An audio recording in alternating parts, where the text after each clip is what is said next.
of your 401k or in equities. Well, you said 99%. And then over time it goes more into fixed income. It's like a 529 college savings plan. Exactly. So it narrows and narrows the risk. But what we do, we add an annuity to the back end, whereby we can then define to you how much is your monthly paycheck. So it's like translating what a defined benefit plan I almost was. feel like putting the BlackRock logo, 1-800-BlackRock on the bottom. Is this like an advertisement for BlackRock? Well, are you talking your book? I mean, what? And no fees, right? Did I see that correctly? There's no for the wrapping. There's no wrap fee by the insurance companies in like that. Let me ask you another question about this thing, because this caught me in your letter. It's in the letter. It's not about retirement. It's about energy. I mean, you basically say there could be the fact that we're Bitcoin mining like crazy. We have all these energy needs.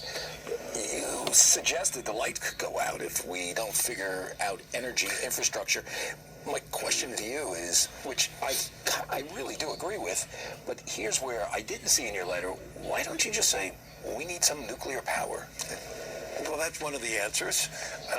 So would you be in favor of more nuclear small nuclear reactors? Absolutely, but that's one of many solutions. We need to be upgrading our infrastructure. Most countries need to build their technology and their infrastructure. If you think about the macro trends are, and I talk about that, is deficits are becoming very cumbersome. Governments are going to need to rethink how they finance infrastructure.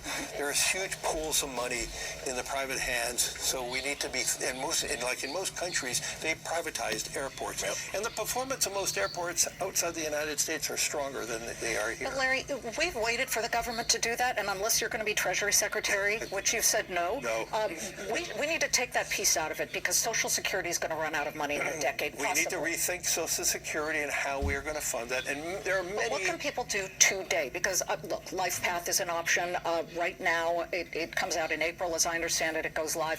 But if you talk about compounding, you look at IVV, which is the S&P iShares, or even SPY. I mean, IVV started in 2000. You can see how well it is compounded. I think we have the charts. Yeah. And then you see, I think the SPY started a couple of years earlier, and that compounding is unbelievable. But is it that difficult to figure this out? No, but we need that's to the whole thing. Look, we spend so much time on health, as I spoke about it earlier. We spend not enough time on financial literacy.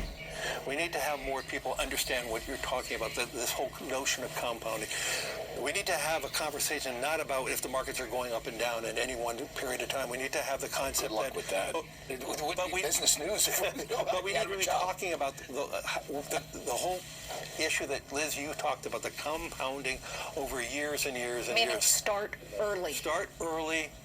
And whatever you can save. And for some people, saving is a real difficult time. So we have 57 million Americans right now that do not have any retirement.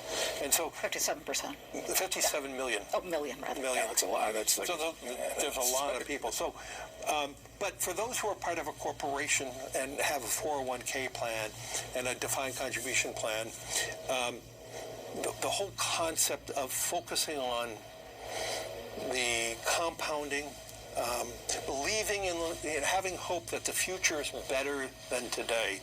And that has been my whole notion, that we as human beings, we solve solutions, we make things better over time. And that's why I'm a firm believer. I think in 2012, somebody asked me, it might have been you, Charlie, asked me, what would be your allocation in equities? I said, for me, 100%. Yeah, but you're no longer at 100%, obviously. Pardon me? You're no longer 100%. I am. So that's a headline. No, it's not. Larry Fink is 100% now at, how old are you, 70? 71. That's, by the way, we got to end it there. But I want to end it on the notion that Larry Fink is 100% in equities at 71. So that takes I'm a believer in our country, and I'm a believer in our capitalism, and I believe that in 10 years we're going to look back and say, these are good 10 years. All right, we got to end it. Bananas, green pineapples. Larry's a great option. By the way, thank you. Oliver Stone wants to sit down with you. Okay, I'm happy to teach you about the good things about nuclear power. I'm a bull on it. Let's get the permitting done. Okay. That's the issue. Our thanks to Larry. Thank you very much. Great to have you. All right, we've got a blow to Coinbase as a judge rules the SEC's lawsuit against the company.